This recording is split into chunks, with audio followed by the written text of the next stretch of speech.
உயிரே மதுரசமே ரகசியமே குழுவிருக்கு நான் இருக்கு கோபுரவாசல் ஏன் மறைத்தாய்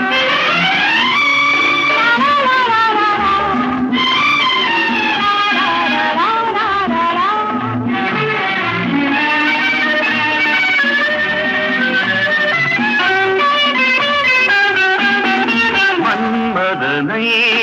அழைத்து வந்தேன் மந்திரமணியால் பூஜை செய்வேன்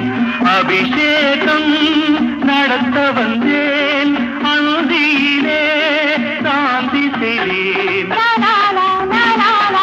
ரசிகனுக்கு இடம் தருவாய் மடியில் வைத்து தாலாட்டுவாய் தாளாதம்மா